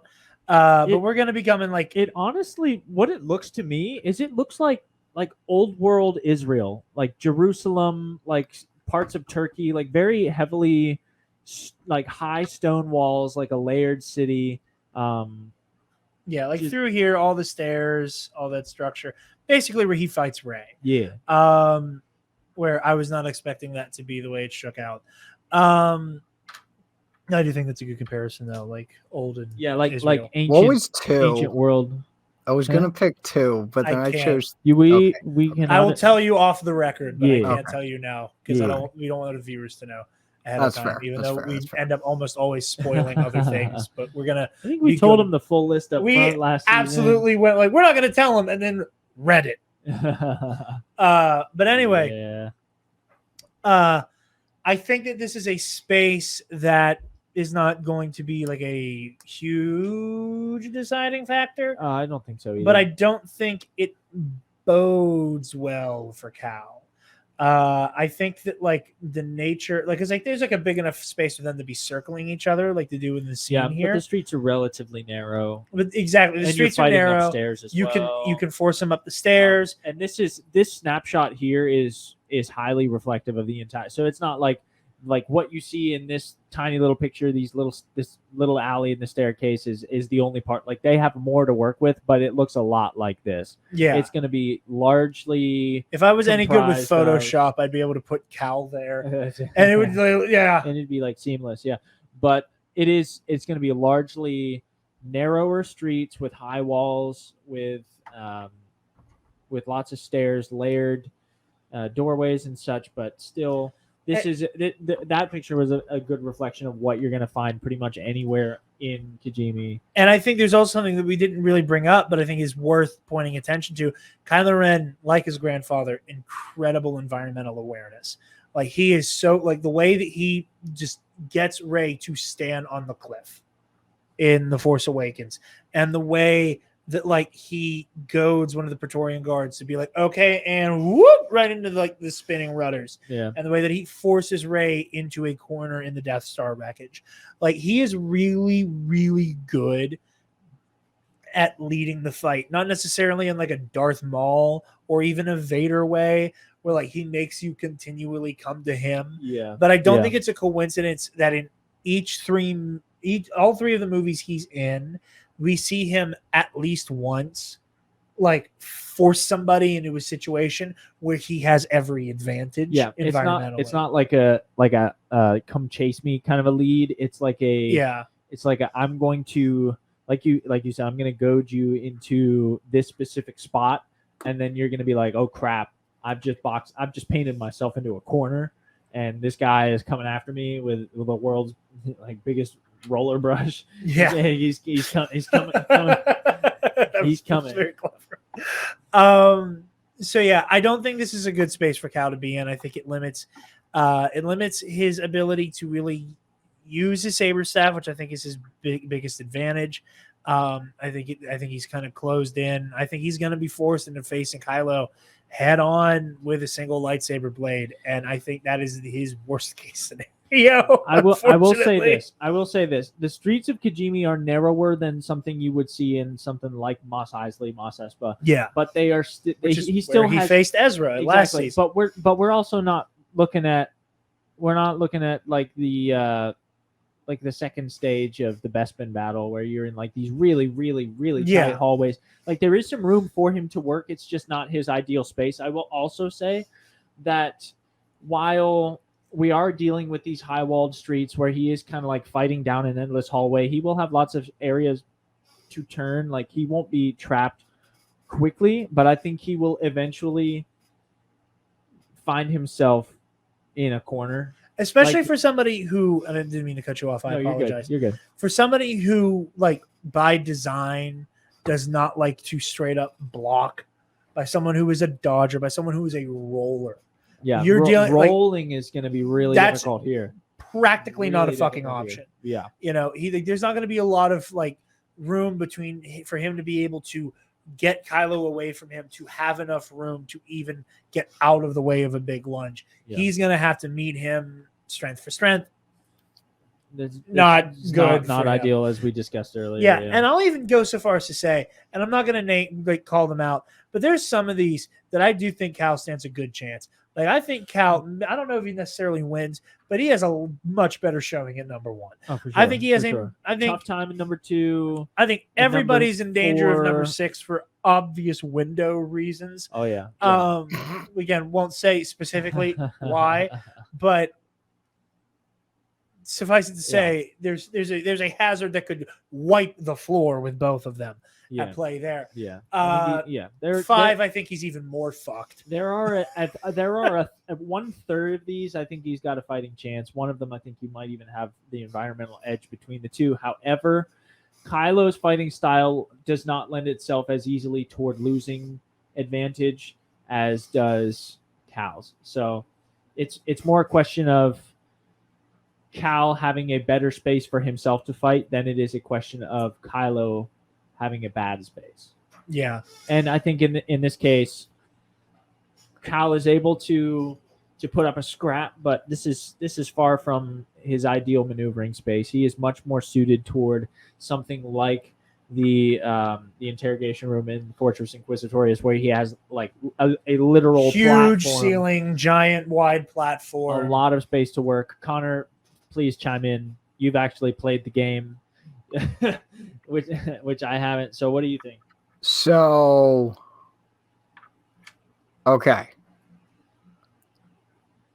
I'm going through the game right now in my head. Yeah. Do we ever see an environment like Kijimi in Jedi Fallen Order? The closest we get is there's an abandoned village on Zepho that you fight some stormtroopers and scout troopers on. It's not super narrow, but like I would even go so far as to say, in terms of like a pitched battle like this, you've brought it up several times, Connor. I would compare this like the Terran Malicos fight, where I think you're dealing with like a comparable level. I think it's a smaller scale, where like I think it's still in tighter. But like that is the most, that and like the fight with the Ninth Sister, where like you have nowhere to go feasibly. Where like it is just like you, me, and you are walled off. I think there's no real room for escape.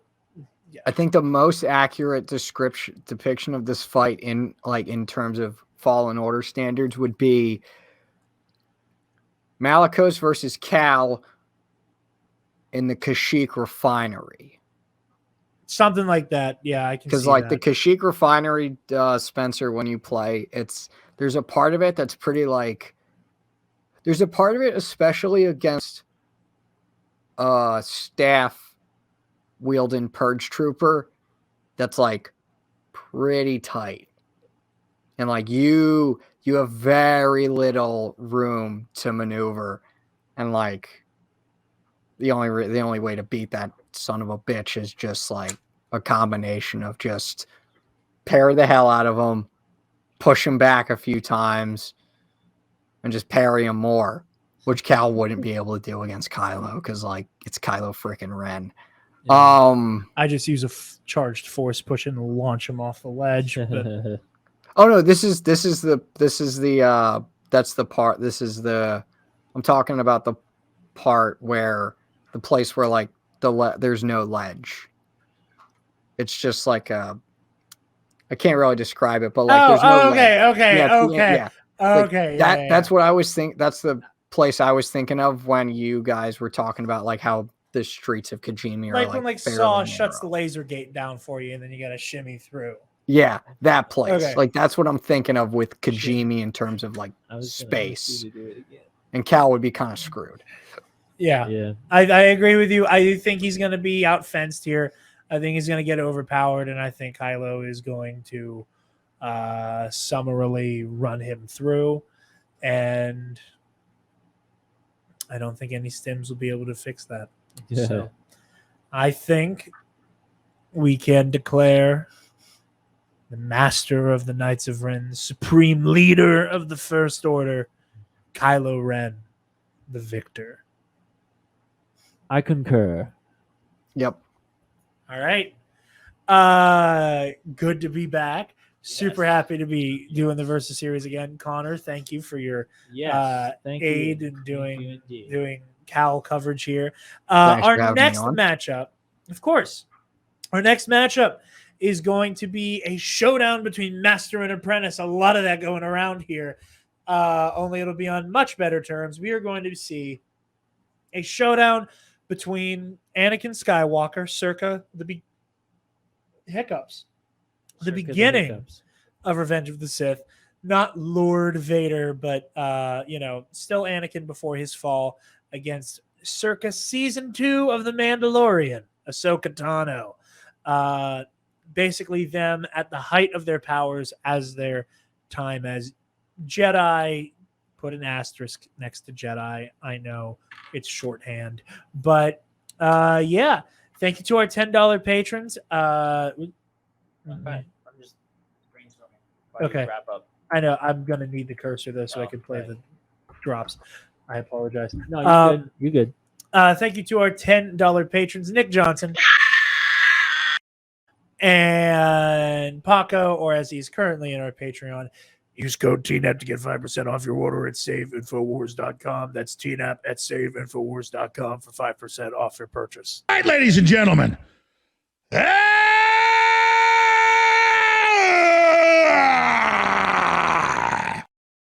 And that's pretty much all the plugging we have to do, because this is for the patrons, and we cannot thank you enough for you guys helping us run this little operation around these parts. And since I'm not terrible at editing anymore, if this ever does get released to the public at large, I'll be able to put a little intro and outro bit to pad this out, do all the things I normally have to do. Future Jared? Maybe? Okay. I threw to me, so hypothetically, if I ever have to use this, I can just throw and then edit this part out. But the patrons get this part because you guys paid for extra content, and damn it, you'll get it. You paid for really confused co-hosts. It's like Tenet. It's a temporal pincer movement. But anyway, thank you guys so much for watching, and we look forward to seeing you all in the fighting pit again. May the Force be with you always.